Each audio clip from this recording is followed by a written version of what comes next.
Bonjour à toutes et à tous, salut à toi mon cousin. Aujourd'hui on se retrouve pour une nouvelle question dans cette série Réponse à mon cousin.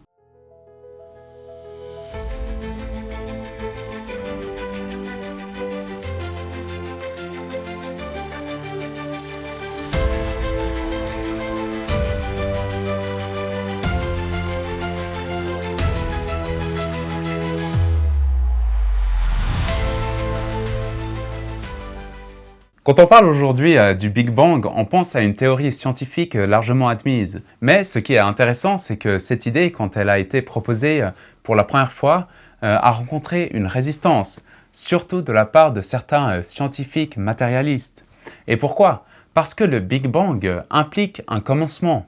Avant, on croyait volontiers à un univers éternel et stable, qui n'avait pas besoin d'un point de départ.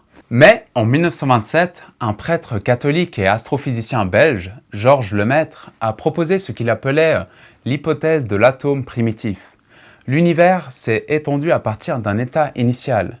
Cette idée a ensuite été confirmée par plusieurs observations, comme la découverte de l'expansion des galaxies par Edwin Hubble, puis du rayonnement fossile en 1965.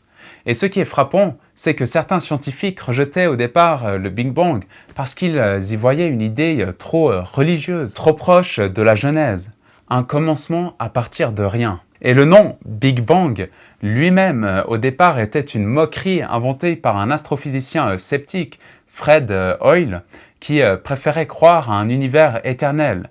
Mais finalement, les observations ont confirmé la théorie. Donc, ironie de l'histoire, la science moderne, avec le Big Bang, est venue confirmer quelque chose que la Bible affirmait déjà dans un langage symbolique.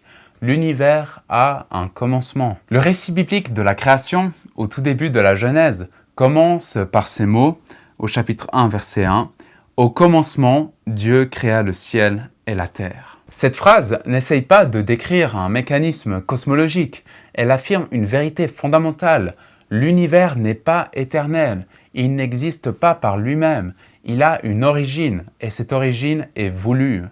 La Bible ne nous dit pas comment les galaxies se sont formées, ni à quelle vitesse l'univers s'est étendu dans ses premiers instants. Ce n'est pas son but. Son objectif est théologique.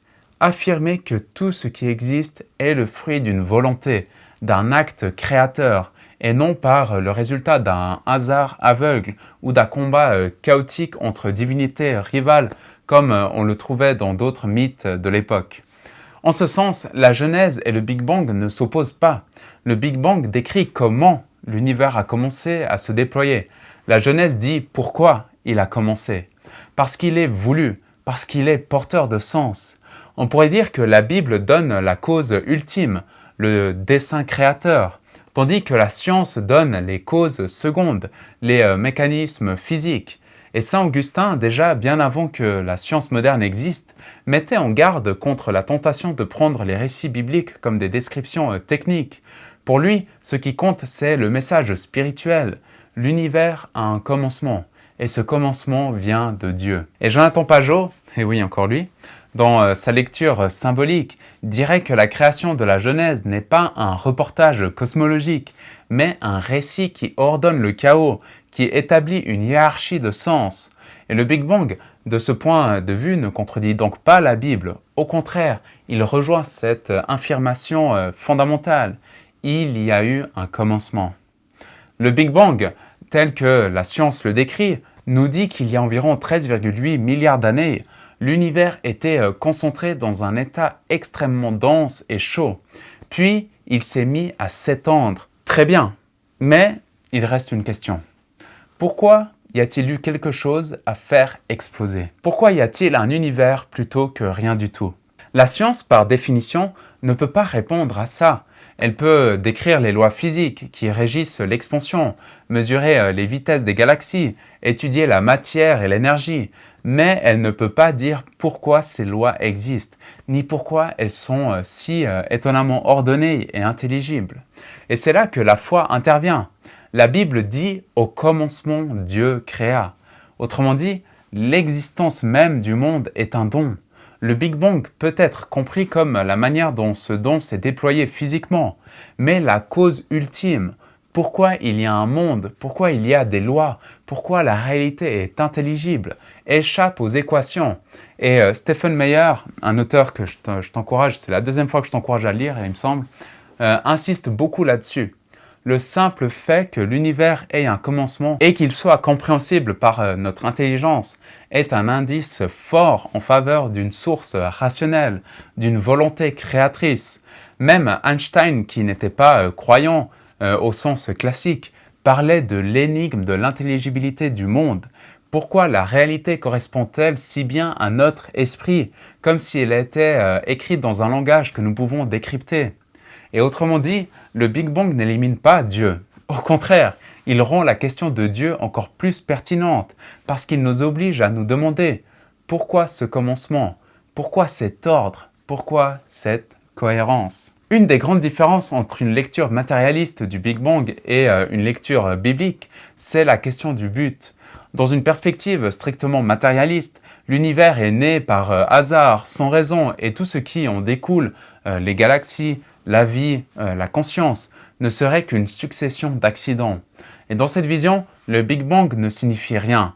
Juste, c'est comme ça, quoi. Mais la Bible, elle, affirme autre chose. Le commencement n'est pas arbitraire, il est voulu. L'univers n'est pas seulement un mécanisme, il est un projet. Et ce projet s'oriente vers quelque chose, la vie, la conscience, la possibilité d'une relation entre l'homme et Dieu. Le monde est structuré comme un récit, pas comme une suite de hasards désordonnés. Et quand on lit la Genèse, on voit une progression. La lumière, les astres, les animaux, puis l'homme, créés à l'image de Dieu. Et ce schéma raconte une montée vers plus de sens et plus de communion. C'est une structure hiérarchique et non un chaos aléatoire. Et la science elle-même nous laisse entrevoir cela, car le Big Bang n'a pas seulement produit de la matière brute, il a produit un univers finement réglé. Si les constantes physiques avaient été différentes, ne serait-ce qu'un peu, il n'y aurait pas eu d'étoiles, pas de chimie complexe, pas de vie. Et cela amène de nombreux penseurs, même non-croyants, à se demander si l'univers n'est pas orienté vers la vie. La Bible et le Big Bang, dans ce sens, ne s'opposent pas. Le Big Bang décrit le mécanisme d'un commencement. La Bible affirme que ce commencement est porteur d'un but. Ensemble, ils montrent un univers qui n'est pas absurde, mais orienté. Alors, est-ce que la Bible repousse la notion du Big Bang? La réponse est non. La Bible ne décrit pas les mécanismes physiques, mais elle affirme une vérité plus profonde. Il y a un commencement, voulu par Dieu, orienté vers un but. Et le Big Bang, lui, nous donne le comment de ce commencement. Et il ne fait pas que confirmer ce que la Genèse affirmait déjà. L'univers n'est pas éternel, il a une origine. Il n'y a donc pas à choisir entre les deux.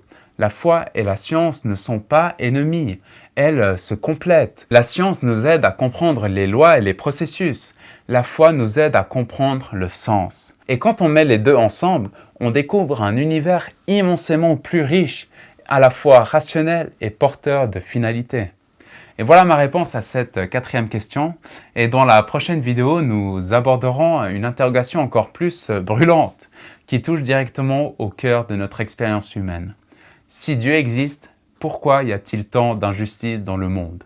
Pourquoi la faim, les criminels?